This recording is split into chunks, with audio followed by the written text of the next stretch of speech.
नमस्कार, अमरावती बुलेटिन में आप सभी का स्वागत और मैं हूं याशिका। आइए जानते हैं इस वक्त की खबरें, लेकिन उससे पहले हेडलाइंस।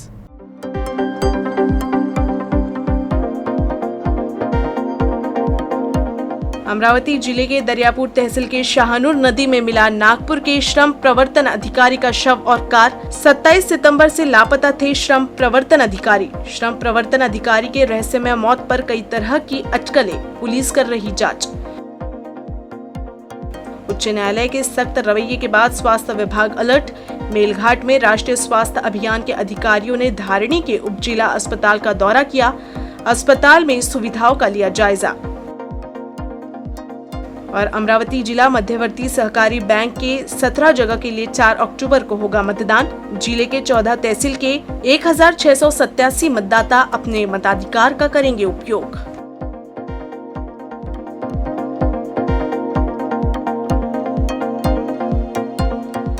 अमरावती जिले के दरियापुर तहसील के भामोद में शाहनूर नदी में मिली कार और शव का पुलिस ने शिनाख्त कर लिया है। कार में मिला शव नागपुर के श्रम परिवर्तन अधिकारी अमित नेहरा का है। 27 सितंबर को वो अपने ऑफिशियल टूर से वापस नागपुर लौट रहे थे। इसी दौरान वो लापता हो गए थे। श्रम परिवर्तन अधिकारी के रहस्यमय मौत पर कई तरह की अटकलें लगाई जा रही हैं। अमरावती जिले के दरियापुर तहसील भामोद में शाहनूर नदी में एक कार नजर आया था, जिसके बाद स्थानीय नागरिकों ने ही पुलिस को इस बात की जानकारी दी थी।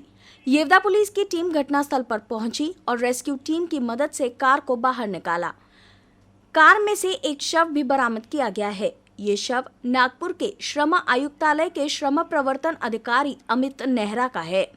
सूत्रों से मिली जानकारी के अनुसार अमित नेहरा 21 सितंबर को ऑफिशियल टूर पर गए हुए थे। 27 सितंबर को वो अपनी कार से जलगांव से नागपुर वापस लौट रहे थे, लेकिन 27 सितंबर की शाम से उनका मोबाइल बंद आ रहा था और उनसे कोई भी संपर्क नहीं हो पा रहा था। 28 सितंबर को नागपुर में जरूरी मीटिंग में जब वो शामिल नहीं हुए तो बाद में उनके मिसिंग की रिपोर्ट भी दर्ज कराई गई थी। इसी दौरान गुरुवार को उनकी कार नदी में मिली। वैसे अमरावती जिले के दरियापुर तहसील में भामोद गांव में महामार्ग से करीब 200 मीटर की दूरी पर शाहनूर नदी बहती है। महामार्ग से शाहनूर नदी तक पहुंचने के लिए खेत से होते हुए और कच्चे रास्ते से जाना पड़ता है। ऐसे में श्रम अधिकारी अमित की कार महामार्ग से दूर नदी तक कैसे पहुंची, ये भी आश्चर्य की बात है। नदी में कार सीधी नहीं बल्कि उसके चक्के बाहर नजर आ रहे थे। ऐसे में संदेह और भी गहरा गया है। कार का नंबर हरियाणा पासिंग होने से उसी के आधार पर जांच पड़ताल शुरू की गई तो इस बात की पुष्टि हुई कि ये शव नागपुर के अधिकारी का है। रहस्यमय तरीके से अधिकारी के अजायब होने और उनके मौत के मामले में वरिष्ठ पुलिस अधिकारी जांच पड़ताल कर रहे हैं। अमरावती जिले के आदिवासी बहुल क्षेत्र मेलघाट में कुपोषण ने बाल मृत्यु पर उच्च न्यायालय के सख्त रवैये के बाद अब स्वास्थ्य विभाग भी अलर्ट हो गया है। मेलघाट में राष्ट्रीय स्वास्थ्य अभियान आयुक्त राधा स्वामी और राष्ट्रीय स्वास्थ्य अभियान की संचालिका अर्चना पाटिल ने धारिणी के उप जिला अस्पताल का दौरा कर वहां सभी सुविधाओं का जायजा लिया। मेलघाट क्षेत्र में कुपोषण से बाल मृत्यु पर बंध्या साने ने उच्च न्यायालय में याचिका दायर की थी, जिसके बाद अब एक बार फिर से मेलघाट में कुपोषण से बाल मृत्यु का मुद्दा चर्चा में आ गया है। आदिवासी बहुल क्षेत्र मेलघाट में 1992 और 1993 से कुपोषण का प्रकल्प है।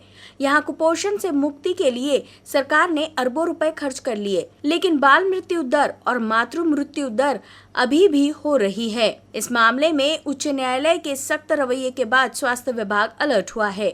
राष्ट्रीय स्वास्थ्य अभियान के आयुक्त राधा स्वामी और राष्ट्रीय स्वास्थ्य अभियान निदेशक अर्चना पाटिल ने धारिणी के सरकारी अस्पताल का दौरा कर सभी सुविधाओं का जायजा लिया। इस दौरान कई और अधिकारी भी उपस्थित थे।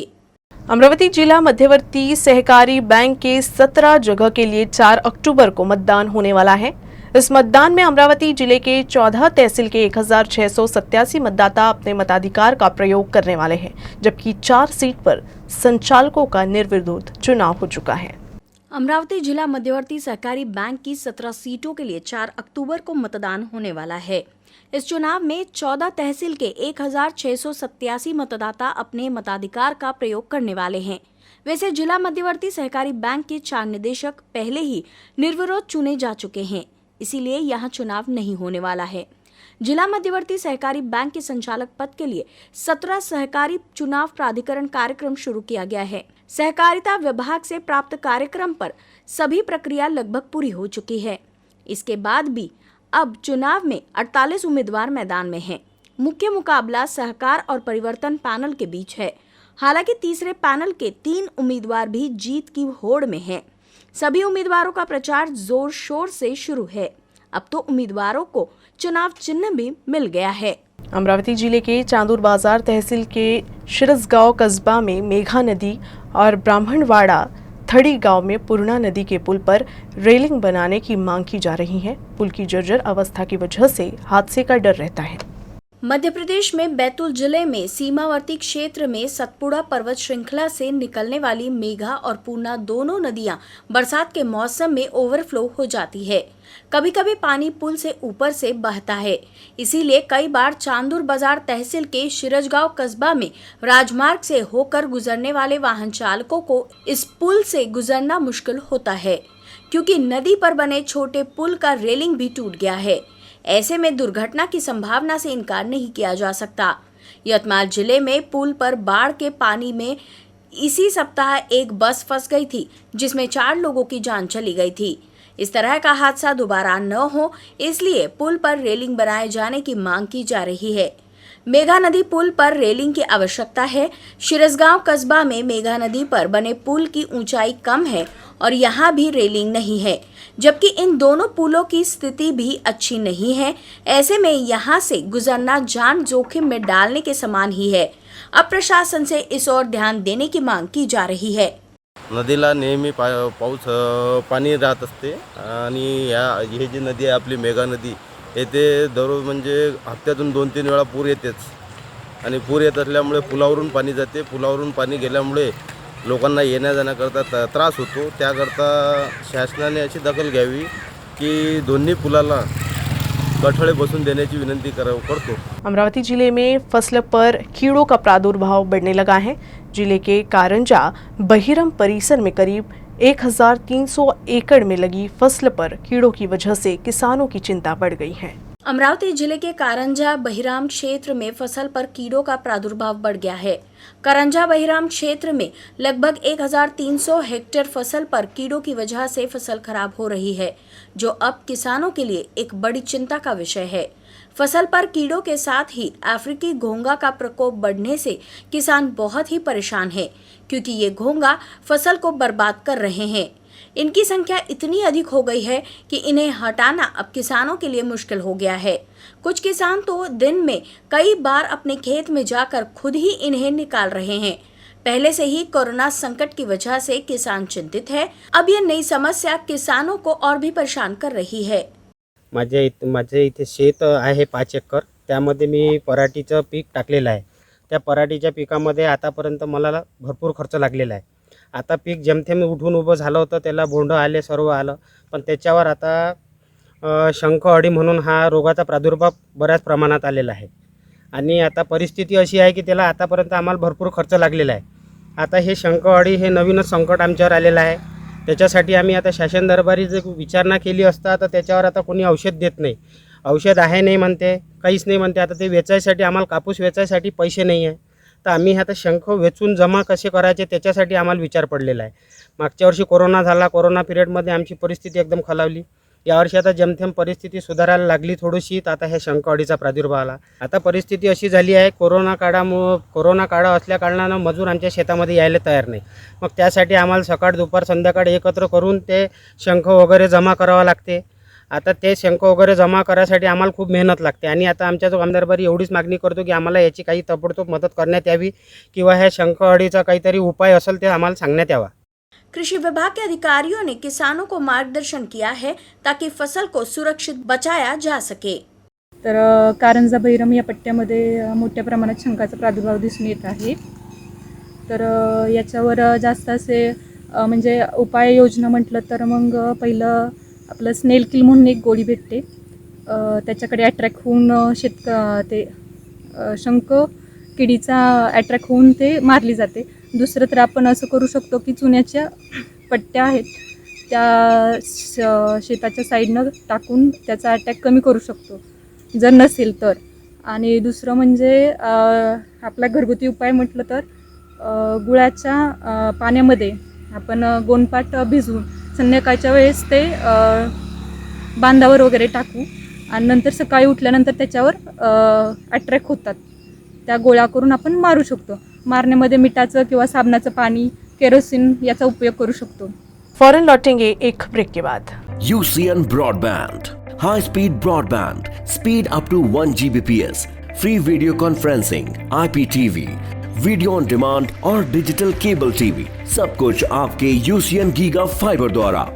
कॉर्पोरेट ऑफिसेज या बिजनेस के स्मार्ट वर्किंग के लिए स्पेशल पैकेजेस उपलब्ध. साथ ही वर्क फ्रॉम होम है अगर आपका ऑप्शन, तो फ्यूचर रेडी UCN ब्रॉडबैंड है आपका सोल्यूशन. कनेक्शंस के लिए तुरंत SMS करें या कॉल करें. प्रिय ग्राहक, कोरोना के प्रादुर्भाव के चलते आपसे अनुरोध है कि आप अपने केबल का मासिक भुगतान अपने ऑपरेटर को कैशलेस तरीके से, जैसे कि UCN मोबाइल ऐप या फिर नीचे दिए गए ऑनलाइन पेमेंट मेथड्स का इस्तेमाल करके करें, ताकि आपका मनोरंजन बिना किसी रुकावट के लगातार चलता रहे. धन्यवाद. UCN ब्रॉडबैंड यूजर्स के लिए अपने कंप्यूटर और लैपटॉप सिक्योरिटी का अब नहीं कोई टेंशन, क्योंकि हम लाए हैं UCN सेफ एंटीवायरस, जो दे वायरस सेफ्टी के साथ साइबर क्राइम सिक्योरिटी भी. कनेक्शंस के लिए तुरंत SMS करें या कॉल करें.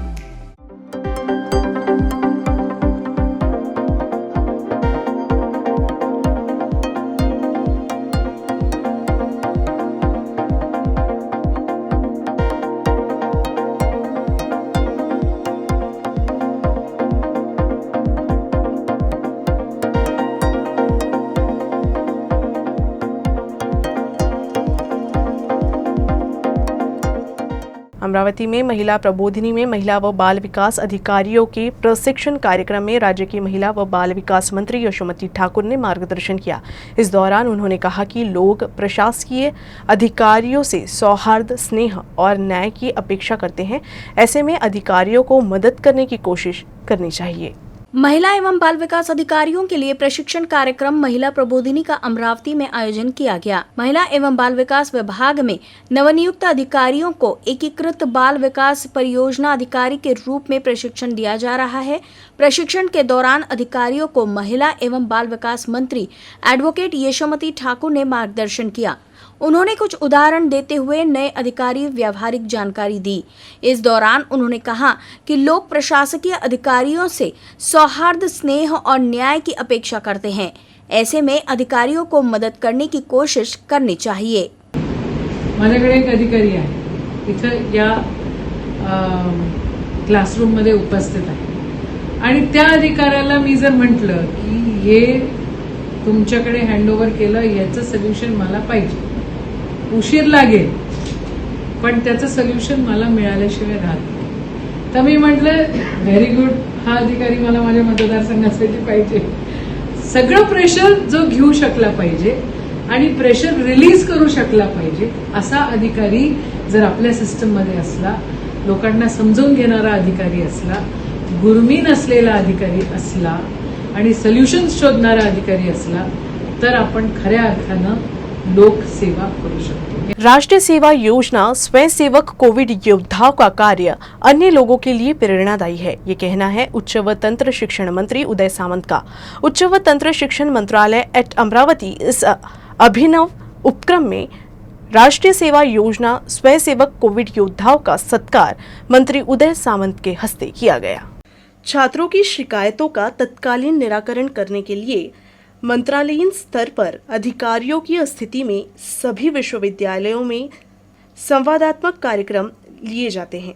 इसके अलावा छात्राओं में समाज कार्य तथा देश प्रेम विकसित हो, इसीलिए राष्ट्रीय सेवा योजना तथा NCC द्वारा कई कार्यक्रम लिए जाते हैं. छात्राओं की शिकायतों का निराकरण करने के लिए सरकार के नुमाइंदे अमरावती पहुंचे. इस बात से विद्यार्थियों का मनोबल बढ़ा है. कोरोना काल में राष्ट्रीय सेवा योजना के छात्राओं ने लोगों की सेवा की, जिसके लिए इन विद्यार्थियों का सत्कार मुंबई में ना करते हुए उन्हीं के जिले में जाकर उनका सत्कार किया गया. राष्ट्रपतीच्या हस्ते हा पुरस्कार वितरण झालेला आहे.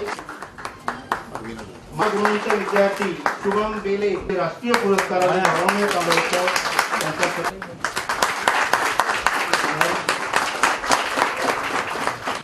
पूजा मांडवीय कासुलकर आरोग्य यंत्रणा, महसूल यंत्रणा, पोलीस यंत्रणा, आमच्या आशा वर्कर्स असतील, मदतनीस असतील, अतिशय चांगल्या पद्धतीनं काम करतायत. तसं बघायला गेलं तर मरणाला सामोरं जाऊन काम करतायत. परंतु ही यंत्रणा कमी पडत होती, म्हणून माझ्यासारख्या कार्यकर्त्यांना एनएसएसच्या विद्यार्थ्यांना आवाहन केलं की एनएसएसच्या विद्यार्थ्यांनी कोविड रोखण्याच्या मोहिमेमध्ये सामील व्हावं. आणि रस्तोगी साहेब त्यावेळी राजीव चलोटा साहेब प्रधान सचिव होते. थोडी मतांतर होती की विद्यार्थ्यांना हे कसं चळवळीमध्ये आणायचं, म्हणून जलोटा साहेबांनी अतिशय चांगली सुपीक कल्पना काढली आणि त्यांनी ठरवलं की विद्यार्थ्यांच्या पालकांचं संमतीपत्र घेऊन या एनएसएसच्या विद्यार्थ्यांना या चळवळीमध्ये आणायचं. पण मला अभिमान वाटतो महाराष्ट्राचा आणि महाराष्ट्रातल्या पालकांचा की 90% एनएसएसच्या विद्यार्थ्यांच्या पालकांनी आपल्याला संमतीपत्र दिली आणि एनएसएसचे विद्यार्थी कोविड चळवळीमध्ये सामील झाले. माँ बाप का साया सर से उठ जाने के बाद रेलवे स्टेशन पर मिला 5 साल का नारायण इंगले अपनी जिद और कौशलता के बल पर महाराष्ट्र लोक सेवा आयोग में सफलता प्राप्त कर वन विभाग के आरएफओ पद पर नियुक्त हुआ है.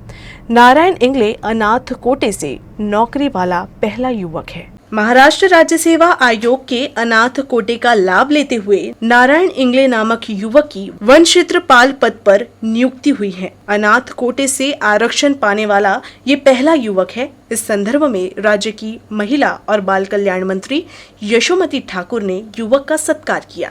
त्याच महाराष्ट्र लोकसेवा आयोगानं जाहीर केलेला वन विभागासाठीचा निकाल, त्यामध्ये मी 2 एप्रिल 2018 पासून जो शासनाने पारित केला होता त्याचा मी पहिला मानकरी म्हणून निवड करण्यात आलेली आहे. सदर शासन निर्णयासाठी जो महाराष्ट्र शासनानं खास करून महिला बाल विकास विभागाचे मंत्री यशोमतीताई आणि राज्यमंत्री बच्चू कडू साहेब यांनी जे प्रयत्न केले शासन निर्णय पारित करण्यासाठी किंवा त्याचं शुद्धीपत्र काढण्यासाठी, ते खूप मोलाचं होतं. आणि त्याच्या एक सरकारचं यश म्हणजे आज मला महाराष्ट्र लोकसेवा आयोगाकडून जी परीक्षा घेण्यात आली त्यामध्ये मला अनाथामधून महाराष्ट्रातला पहिला मानकरी म्हणून निवड करण्यात आलेली आहे. त्याचा मी शासनाचं खरं फलित किंवा शासनाचं खरं यश म्हणून सांगता येईल. तर माझं यश म्हणजेच शासनाचं सुद्धा यश म्हणता येईल. आणि आज मी यशोमतीताई यांची भेट घेतली आणि त्यांचे आशीर्वाद घेतले.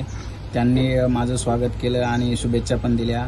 असेच आशीर्वाद आमच्या पाठीशी असावे आणि याचं अनुकरण महाराष्ट्रातील जे कोणी उमेदवार असतील, लहानात उमेदवार बसलेले परीक्षेला, नक्कीच इथून पुढे त्यांना या शासन निर्णयाचा, सुधारित शासन निर्णयाचा फायदा होईल. ग्रामीण इलाके के युवाओं को खेलने के लिए सरकार द्वारा लाखों रुपए खर्च कर क्रीड़ा संकुल बनाया गया, लेकिन क्रीड़ा अधिकारी की अनदेखी से क्रीड़ा संकुल की दुर्गति हो गई है. विद्यार्थियों के क्रीड़ा कौशल्य को आगे लाने के लिए हर तहसील में क्रीड़ा संकुल सरकार द्वारा मंजूर किए गए. अमरावती जिले के चादुर रेलवे शहर में भी क्रीड़ा संकुल का निर्माण किया गया है, जिसमें सभी प्रकार की सुविधाएं हैं. परंतु इस संकुल की दयनीय अवस्था है, जहां बैडमिंटन हॉल में खेलते समय बहुत से खिलाड़ी जख्मी हो गए हैं. मैदान में घास उग चुकी है. हॉल में जीने का पानी तथा फैन की भी सुविधा नहीं है.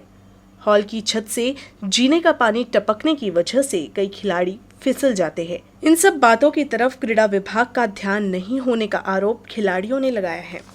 चांदूर रेलवे का क्रीड़ा संकुल है हमारे यहाँ पर, जो कई सालों से, जिसकी हालत बहुत ही खस्ता है. हम कई सालों से कंप्लेंट कर रहे हैं, सब तरफ फ़ोन लगाया, सबको बताया हमने यहाँ की परिस्थिति, मगर किसी ने उसके ऊपर कोई एक्शन नहीं लिया. यहाँ का जो कोर्ट है, कोर्ट पे स्लिपरी है. हम कई बार खुद गिरे हैं, हमारे कलीग्स जो है वो फ्रैक्चर हुए हैं गिरकर. हमने बताया, ऊपर शासन को बताया, यहाँ के जो तालुका अधिकारी है उनको बताया, उन्होंने उसके ऊपर कोई रिएक्शन नहीं लिया.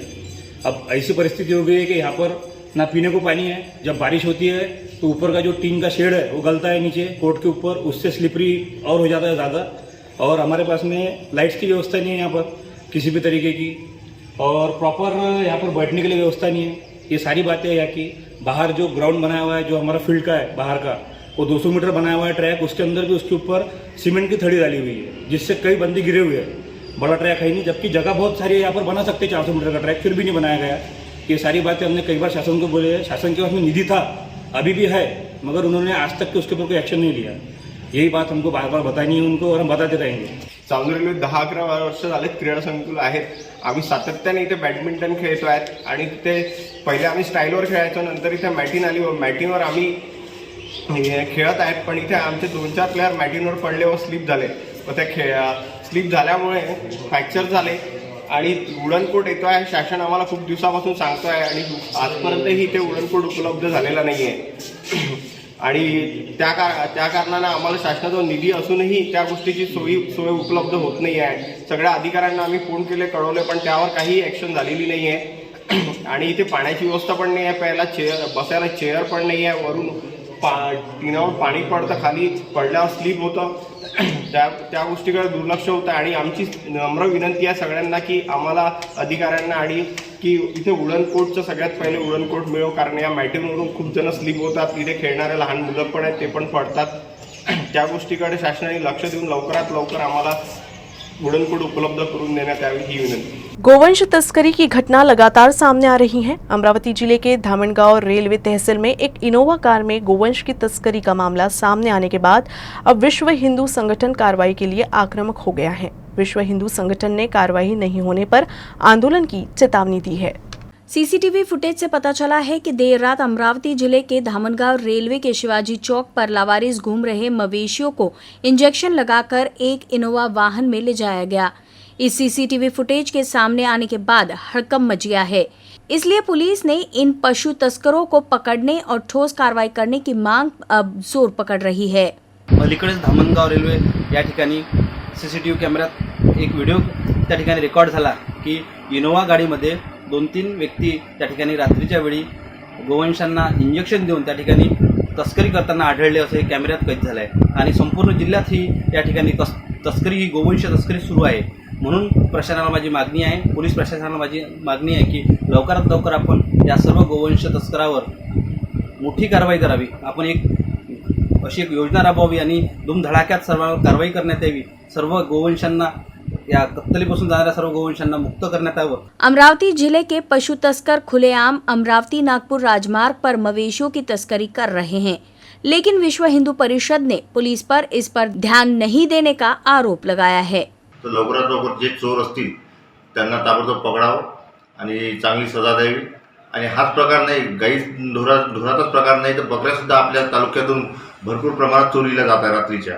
खेड्यापाड्यातल्या बकऱ्या आता आपलं हे प्रकरण गाईचं प्रकरण तर धामगाव शहरातलं आहे, ज्याला आपण देवगाय म्हणते, ज्याला मालक नसतो, शहरात फिरतात, भाजीपाला वगैरे खाऊन जगतात, त्या चांगल्या जाड्याजोड्या गाई चोरट्यांनी पकडलेल्या आणि त्यांना काय करतात ते समोर त्यांना माहीत, पण लवकरात लवकर पुलिस प्रशासनाने यावर कारवाई करावी।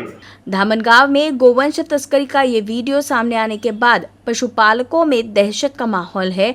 फिलहाल पुलिस मामले की जांच कर रही है। खबरें समाप्त होने से पहले एक नजर हेडलाइंस पर।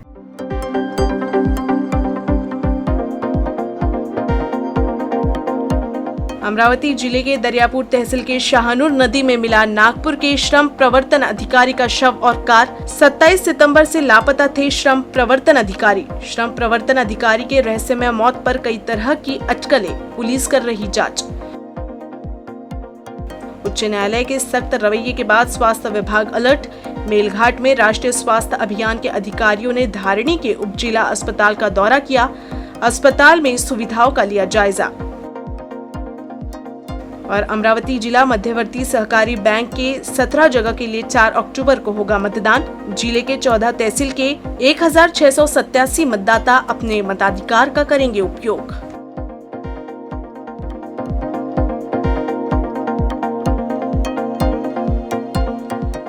न्यूज़ रूम से बस इतना ही। खबरों का सिलसिला यूं ही चलता रहेगा। आप देखते रहिएगा अमरावती बुलेटिन।